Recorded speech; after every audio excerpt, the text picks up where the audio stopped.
Oh, lupa tak nak ambil gambar kat sini. Ha, kalau nak ambil gambar tu, nama-nama Badar. Tapi saya nak dengar sama cerita. Ambillah gambar tu, nama sahabat-sahabat. Kami buat tu. Kan ada tu nampak. 1, 2, 3, 4, 5, 6. Yang ke-6 tu kan Ubaidah bin Al-Harith tu yang sepupu Rasulullah. Yang 3 yang bawah adik-beradik tu, itu yang adik-beradik tu. Sayyidina Yazid, Muawiz dengan Sayyidina apa yang paling ini Ya, semua suhada ni kan. ya. Perasan tak? Bismillahirrahmanirrahim sebelah kanan ada tulisan Allah Jalla Jalaluhu tu kan. Sebelah kiri tu sebenarnya ada nama Rasulullah tau. Tapi dipadam, digosok. Kenapa ya? Tak tahu orang sini. Beli. Kan sebelah dia nama tu macam ada gelap-gelap tu kan kena gosok. Perasan tak? Allah Jalla Jalaluhu sebelah kiri tu nama Rasulullah sebenarnya. Yang puak-puak dia orang ni.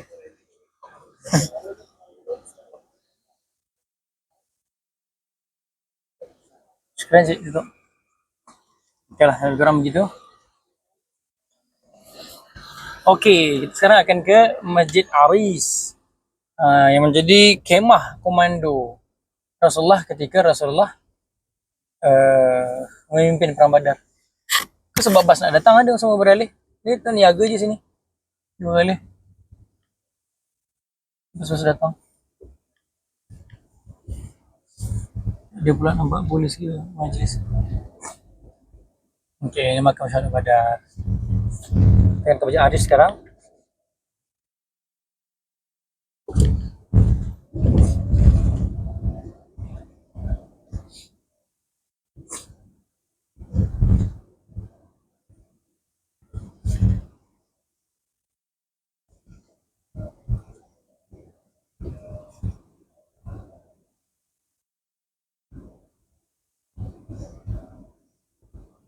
Ada syuhada.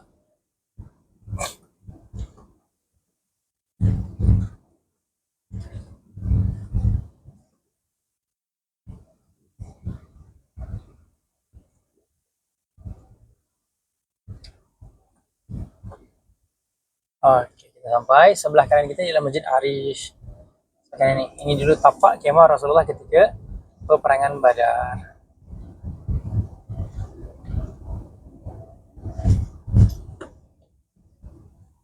Dapat kemah orang jual. Ya benar. Sekarang 11.30, mungkin Zuhur lagi sejam. Nak sembang sini ke atau kita nak terus je? Sembang ke Madinah. Okey. Okey, di sini. Okey.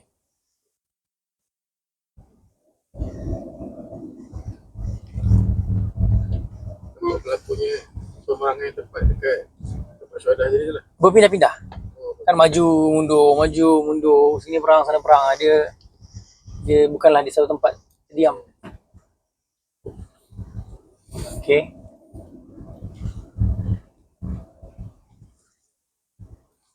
Tiba-tiba dia buat call. Okey. Masjid Arish. Jadi kalau nak masuk tengok dalam sekejap boleh. Saya cerita dulu di sini, nanti masuk dalam. Okey. Bismillahirrahmanirrahim. Masukkan kan. Kenapa dia call? Siri ni dia suka pandai-pandai. Siri dia suka pandai-pandai, tiba-tiba call orang. Kenapa? Itu medan peperangan pada antara kawasannya. Jadi macam ni. Tadi sampai mana tadi kisah dia? Tiga beradik tu. Itu dah tengah-tengah. Yang awal tadi, yang saya potong awal tu. Ada satu kisah tadi yang awal. Sebelum pergi perang tu lah. Yang Abu Sufyan kan hantar apa? Hantar Dam tadi. Dam-dam. Jadi bila dah begitu akhirnya dia apa buat cerita. Jadi semua bergagas-gagas nak pergi ke Badar. Dan rupanya peristiwa arti mimpi Sayyidina Atikah tu itulah dia. Jadi waktu tu mereka semua pergi ke Badar kan 1,000 orang. Dan waktu tu Allah buat memang dikatakan memang Allah yang menyusun peperangan ni. Jadi waktu yang sama waktu itu orang Islam tak tahu di mana orang Quraisy tak tahu di mana orang Islam. Padahal mereka berdekatan. Sangat-sangat dekat waktu tu. Dan waktu itu yang Abu Sufyan tak tahu dia orang kat mana, tapi dia cuba cari kaedah macam mana sampai akhirnya boleh melepasi kawasan ada orang Islam tu, kan? Dan dikatakan malam tu sebelum malam peperangan lah. Waktu tu orang Quraisy jangan berpesta betul kan, sebab dia orang sebelum perang ni makan pesta-pesta malam tu. Ketika kisah-kisahnya tu tiba-tiba datang utusan Abu Sufyan beritahu pada Abu Jahal, Dia kata apa ni, kami yang rombongan ni dah melepasi Badar. Jadi selain dah tak perlulah kita pergi perang. Jadi waktu tengah-tengah tu tengah-tengah pesta tu lah. Akhirnya waktu itu banyak dari orang Quraisy yang berundur. Antara orang Bani Hashim kan, orang yang keluarga yang dekat dengan Rasulullah, dia kata buat pergi perang, kita akan bunuh keluarga kita sendiri kan, perang dengan keluarga sendiri. Tujuan utama kita nak selamatkan harta tu. Bila harta dah selamat, tak payahlah duduk sini, kita balik terus. Tapi waktu tu akhirnya apa namanya, Abu Jahal ni pandai kan, sebab memang pada dia inilah peluang untuk Muhammad Rasulullah. Lain kali bila lagi nak buat alasan nak perang memang tak ada. Jadi waktu tu apa Abu Jahal buat, Abu Jahal ada panggil seorang tu yang memang katanya anaknya pernah dibunuh orang Islam. Jadi ada sedikit perselisihan perlingkahan lah. Waktu anak dia tu gaduh mati, bukan bergaduh maksudnya, perselisihan betul mati anak dia tu. Jadi Abu Jahal panggil orang tu. Ya ni, saya lupa nama dia, sampai minta maaf kan. Dia kata, tengoklah orang-orang Quraisy ni, mereka dah mula nak berlepas tangan atas kematian anak kamu. Nak apa cuci tangan dari kematian anak kamu kan.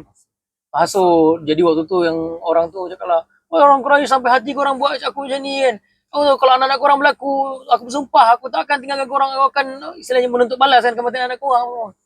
Jadi waktu tu ada yang beberapa nak balik tu tak jadi balik kan. Ada yang jadi akhirnya terus perang. Cuma pada hari itu memang Rasulullah ada minta untuk pasukan Islam tu berhenti di satu tempat. Tapi ada salah seorang sahabat yang dia memang pakar perang.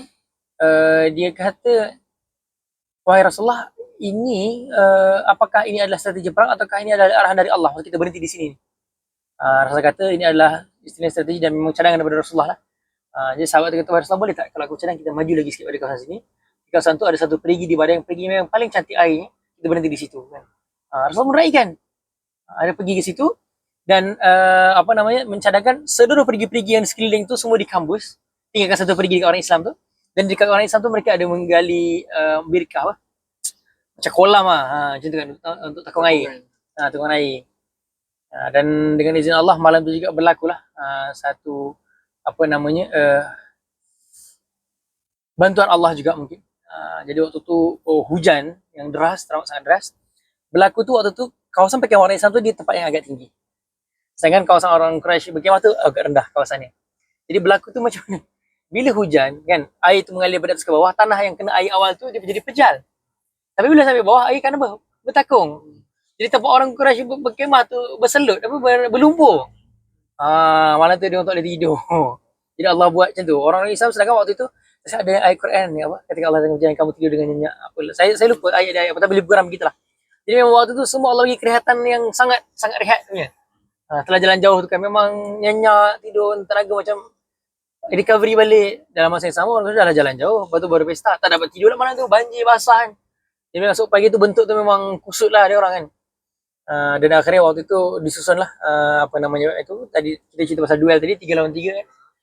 Dan ada juga waktu itu orang-orang Quraisy mencuba mencari air di sekeliling Badar tadi kan, pergi semua ada disumbat. Jadi akhirnya pada waktu itu apa yang mereka buat, ada seorang kira panglima jugalah kan, daripada orang Quraisy.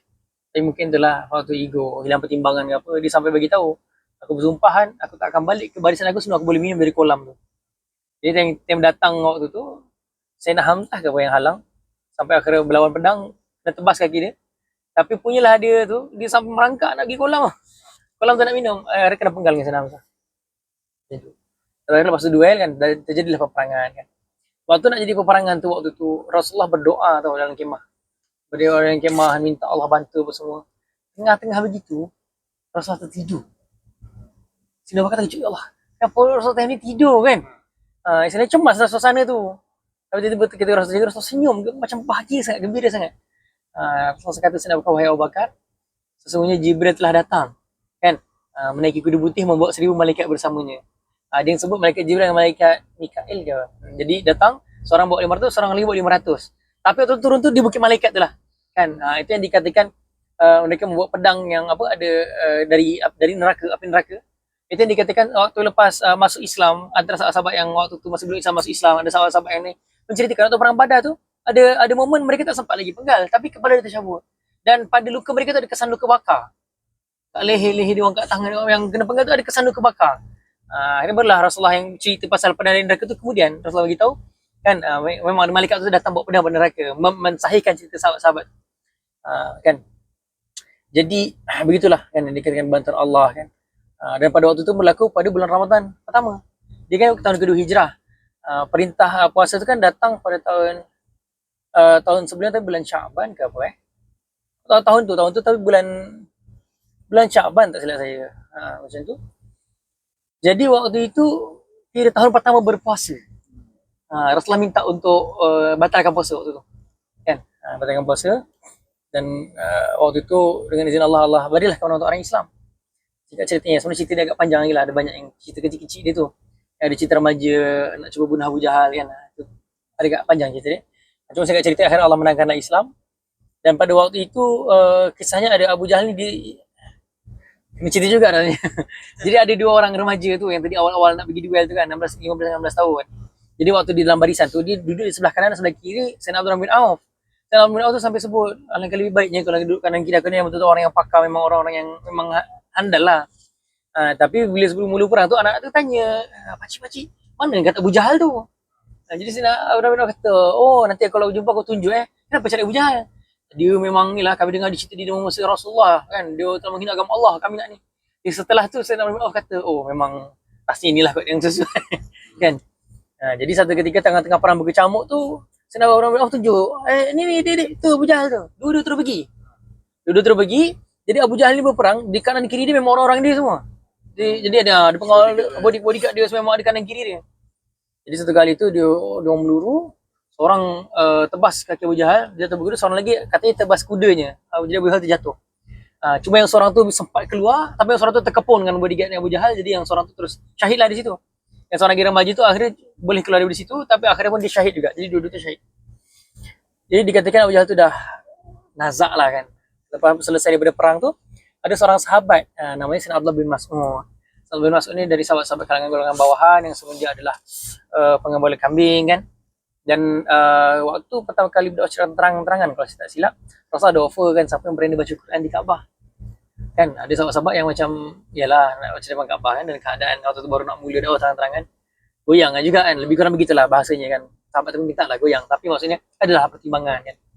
Waktu Sayyidina Abdullah bin Auf, Abdullah bin Mas'ud offer, tak apa saya Rasulullah. Dia pergi baju Quran tu memang dia kena baling batu, kena pukul sampai pingsan. Esok tu dia pergi lagi kan, sampai akhirnya Rasulullah kata dah cukup kan. Maksudnya begitu dia tekad dia tu.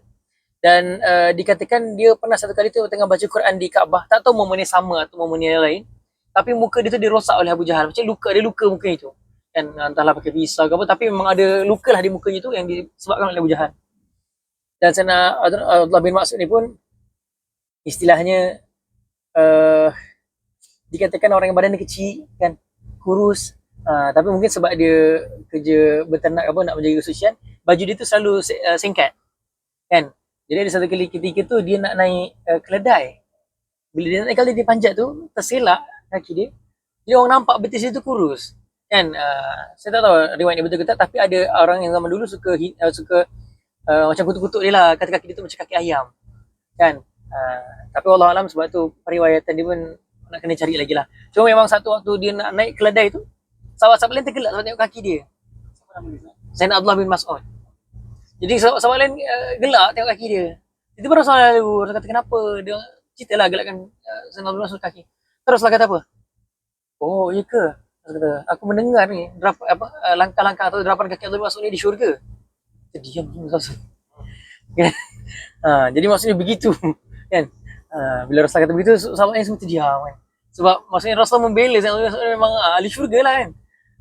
Jadi begitu. Jadi waktu selesai perang tu, sahabat-sahabat pergi cek kan siapa yang dah syahid, siapa yang tak syahid, mana yang jenazah syahid orang Islam nak kena diangkat kan. Dan yang orang-orang Quraisy tu Rasulullah minta untuk sumbat dalam satu lubang perigi kan.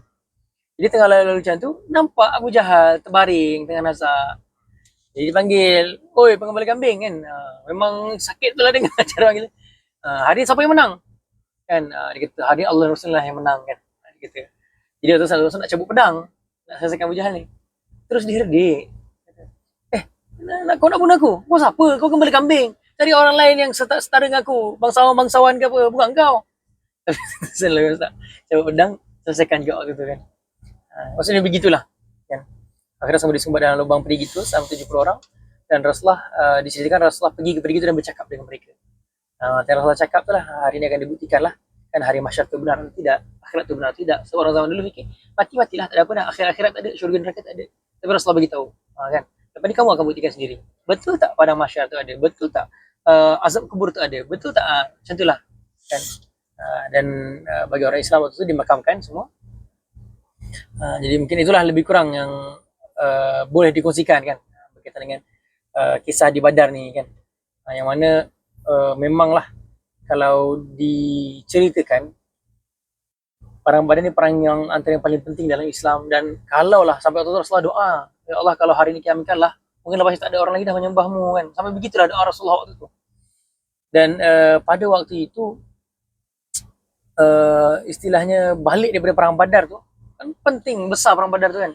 Dikatakan waktu tu memang ada, tak silap saya lah, orang Islam tu hanya ada 70 unta ke apa. Jadi mereka berganti-gantian lah naik unta tu, ada yang jalan kaki, naik kuda pun ada berapa je kan. Lepas tu pedang tak cukup, jadi sahabat-sahabat tu ada yang pakai pelepah tamar sebab tak cukup pedang kan, maksudnya begitulah kan. Tapi balik pada itulah Rasulullah kata sebenarnya kita ni baru balik dari peperangan yang kecil kan, menuju perang yang sangat besar kan. Jadi Rasulullah tanya, sahabat-sahabat semua tahu ke apa perang paling besar tu kan? Sahabat-sahabat tak jawab waktu tu. Ialah sebagai bentuk adab pada Rasulullah kan, Rasul tak jawab, atau mungkin memang ni.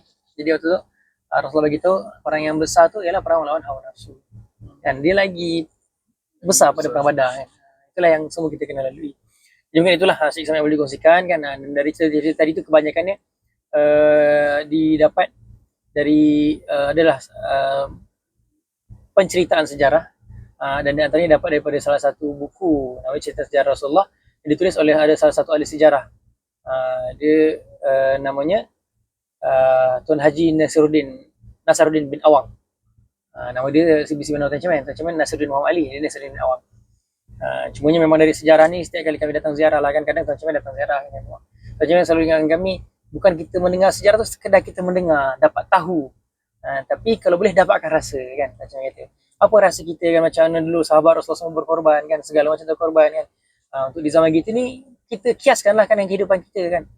Bukanlah istilah nak ajak apa namanya ni, tapi maksudnya sekarang ni dalam kehidupan kita tu kita hidup kasih disiplin hidup Islam kan.